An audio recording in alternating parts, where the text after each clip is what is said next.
பண்டிகைகள். குழந்தைகளா, இப்ப நம்ம பார்க்க போறது பண்டிகைகள். உங்களுக்கு பிடிச்ச பண்டிகை என்ன? தீபாவளி, பொங்கல், புத்தாண்டு. ஓ, ரொம்ப அழகா சொன்னீங்க. தீபாவளிக்கு என்ன பண்ணுவீங்க? பட்டாசு வெடிச்சு கொண்டாடுவோம். ஓ, பொங்கலுக்கு என்ன பண்ணுவீங்க? பொங்கல் வச்சு கரும்பு சாப்பிட்டு கொண்டாடுவோம். ஓ, ரொம்ப அழகா சொன்னீங்க. பொங்கல் எதுக்கு கொண்டாடணும் உங்களுக்கு தெரியுமா?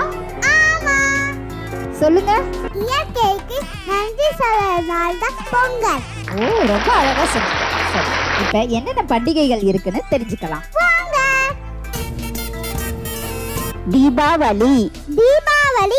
தீபாவளி தீபாவளி அன்னைக்கு அதிகாலையில எழுந்து எண்ணெய் தேய்ச்சி குளிச்சு புத்தாடைகளை உடுத்தி பட்டாசுகள் வெடித்து கொண்டாடக்கூடிய தினம் தான் தீபாவளி. வீட்டுல இனிப்புகள் மற்றும் பலகாரங்கள் நிறைய செஞ்சு ஒருவருக்கொருவர் பரிமாறியும் கொள்வாங்க. பரிசு தந்து மகிழ்வாங்க. பெரியோரை வணங்கி வாழ்த்து பெறுவாங்க. தீபாவளி கொண்டாட காரணங்கள் பல உண்டு. அவை இந்துக்கள் கொண்டாட காரணங்கள் புராண கதைகளின்படி கிருஷ்ணன் நரகாசுரன் என்ற அசுரனை கொன்றபோது அவன் தான் இறக்கும் தினத்தை மக்கள் கொண்டாட வேண்டும் என்ற கேட்ட வரத்தின் காரணமாக தீபாவளி மகிழ்ச்சியாக கொண்டாடப்படுகிறது. மற்றும் ராமாயணத்தில் ராமன் 14 வருடங்கள் வனவாசம் முடித்து நாடு திரும்பும் போது மக்கள் விளக்கேற்றி வரவேற்றனர். அதே போல் ஸ்கந்த புராணத்தின் படி சக்தியின் 21வது நாள் கேதார கௌரி விரதம் முடிவடைந்த பின்னர் சிவன் சக்தியை தன்னில் ஒரு பாதியாக ஏற்று அர்த்தநாதீஸ்வரர் உருவம் எடுத்தார். சீக்கியர்களின் தீபாவளி. பொற்கோவில் கட்டுமான பணிகள் ஆரம்பித்த தினத்தையே சீக்கியர்கள் கொண்டாடுகின்றனர். சமணர்கள் தீபாவளி. மகாவீரர் முற்றும் துறந்த நாணி அடைந்த தினத்தையே நினைவு கூர்ந்து இத்தினத்தை சமணர்கள் கொண்டாடுகின்றனர். பொங்கல். தைப்பொங்கல் என்பது தமிழர்கள் சிறப்பாக கொண்டாடப்படும் ஒரு தனிப்பெரும் விழாவாகும். உழைக்கும் மக்கள் இயற்கை தெய்வமாக கருதப்படும் சூரியனுக்கும் மற்ற உயிர்களுக்கும் சொல்லும் ஒரு நன்றியாக கொண்டாடப்படுகிறது. ஆடி மாதத்தில் தேடி விதைத்த பயிர்களின் விளைச்சலை அறுவடை செய்து பயன் கிடைக்கும் மாதமே தை மாதமாகும். அந்த அறுவடையில் கிடைத்த நெல்லின் புத்தரிசியை சர்க்கரை, பால், நெய் சேர்த்து புது பானையிட்டு புத்தடுப்பில் கொதிக்க வைத்து பொங்கல் சூரியனுக்கும் மாட்டுக்கும் படைத்து உண்டும் மகிழும் விழாவே பொங்கல் விழாவாகும். 4 நாட்கள் கொண்டாடப்படும் விழாவாகும். அது போகி, தைப்பொங்கல், மாட்டுப்பொங்கல், காணும் பொங்கல். தமிழர்கள் பொங்கலை சமயம் கடந்து கொண்டாடுகின்றனர். ஆயுத பூஜை. இந்த பண்டிகை நவராத்திரியின் 9வது நாள் தான் கொண்டாடப்படுது. அன்று ஆயுதங்கள், புத்தகங்கள், விவசாய பொருட்கள், ஏற்கலப்பைகள், நம் வீட்டில் உபயோகப்படுத்தும் இயந்திரங்களுக்கு மரியாதை செய்யும் பொருட்டு இவ்விழா கொண்டாடப்படுகிறது. நவராத்திரி, அதாவது சக்தி தேவி மகிஷாசுரன் என்னும் அரக்கனை வதம் செய்த நாள் தான் நம்ம கொண்டாடுறோம். தமிழ்நாட்டுல நவராத்திரியின் போது வீட்டுல இல்லாட்டி கோவில்ல கொலு வைப்பாங்க. கொலு அப்படின்னா மரத்தினால் செய்யப்பட்ட படிக்கட்டின் மீது பொம்மைகளை அடுக்கி வழிபடுவாங்க. ஆயுத பூஜை அன்று வீட்டில் உள்ள வாகனங்கள், பொருட்கள், இயந்திரங்கள், ஆயுதங்கள், புத்தகங்களுக்கு சுத்தம் செய்து பொட்டு, பூ வைத்து வழிபடுவாங்க. இதை தொடர்ந்து விஜயதசமி, அதாவது 10வது நாள் தான் சரஸ்வதி தேவியை வணங்குவாங்க. அந்த குழந்தைகளுக்கு முதலில் பள்ளி சேர்ப்பது, புது தொழிலை தொடங்குவது போன்றவற்றை செய்வாங்க. விநாயகர் சதுர்த்தி. இப்பண்டிகை இந்துக்கள் பண்டிகையாகும். இது இந்து கடவுள் விநாயகரின் பிறந்த நாளாக கருதப்படுகிறது. இந்தியா மற்றும் வெளிநாடுகளில் வாழும் இந்துக்களால் கொண்டாடப்படுகிறது. குறிப்பாக மகாராஷ்டிரா மாநிலத்தில் மிக விமர்சையாக கொண்டாடப்படும். விநாயகர் சதுர்த்தி அன்று களிமண்ணால் ஆன விநாயகரின் திருவுருவ சிலையை வீட்டில் வைத்து வழிபடுவர் மற்றும் கொழுக்கட்டை, சுண்டல் செய்தும் வழிபடுவர். அப்பண்டிகையின் 3வது அல்லது 5வது நாளன்று விநாயகரின் திருவுருவ சிலையை அருகில் உள்ள நீர்நிலையில் கரைப்பர். இதன் மூலம் நம் வாழ்வில் உள்ள கஷ்டங்களை விநாயகருடன் சேர்த்து கரைக்கப்படுவதாக நம்பப்படுகிறது. கிறிஸ்துமஸ்.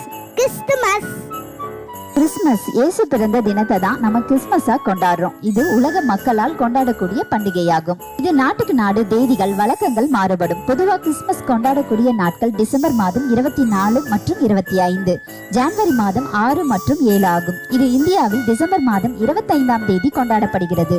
டிசம்பர் 24ஆம் தேதி நள்ளிரவு கிறிஸ்துவர்கள் பேராலயத்திற்கு சென்று சிறப்பு வழிபாடு நடத்துவர். கிறிஸ்துவர்களின் வீடுகள் மற்றும் ஆலயங்களில் இயேசு பிறந்ததற்கு அடையாளமாக சிறு குடில்கள் கட்டி குழந்தை இயேசு, மரியா, சூசையப்பர், இடையர்கள், நாணிகள், பொம்மைகள் வைப்பர். நட்சத்திரங்கள் வீட்டின் முன் தொங்கவிடப்படும். இரவில் வான வேடிக்கைகளும் கலை நிகழ்ச்சிகளும் நடத்துவாங்க. கிறிஸ்துமஸ் தாத்தா வேடமணிந்து குழந்தைகளுக்கு பரிசு பொருட்களை தருவாங்க. கிறிஸ்துமஸ் விழா ஆரம்பிக்கும் முன் பல இடங்களில் கிறிஸ்துமஸ் பஜனைகள் நடத்துவாங்க. அப்போது இசைக்குழுவினர் அணியாக சென்று வீடுகள் தோறும் இயேசு பாடல்களை பாடுவாங்க. வீட்டின் முன் கிறிஸ்துமஸ் மரம் ஒன்றை வைத்து அதற்கு வண்ண விளக்குகள் மூலம் அலங்கரிப்பாங்க. புத்தாண்டு தினம். புத்தாண்டு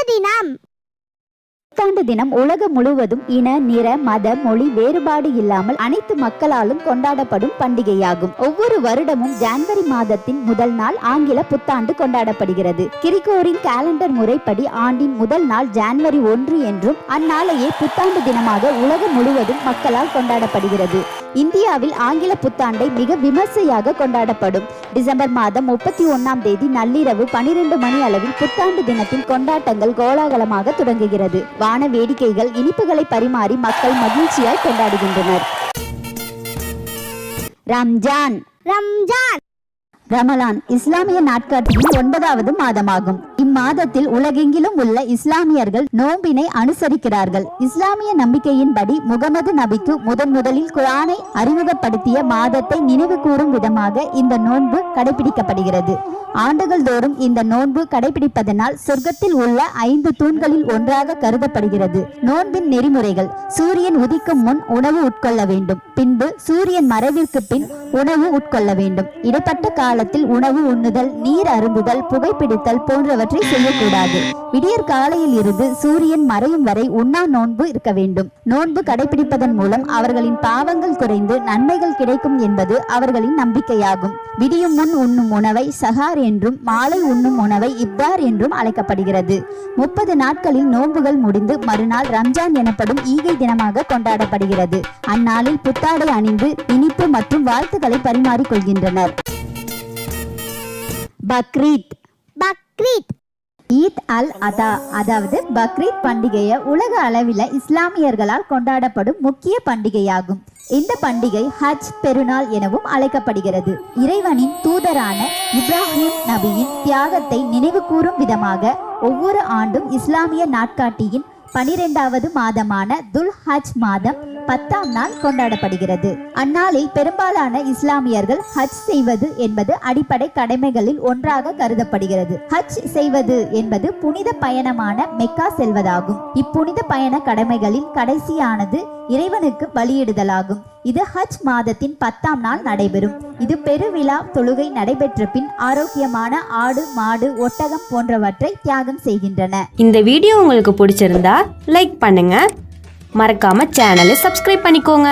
அடுத்த வீடியோல சந்திக்கலாம். டாடா, பை.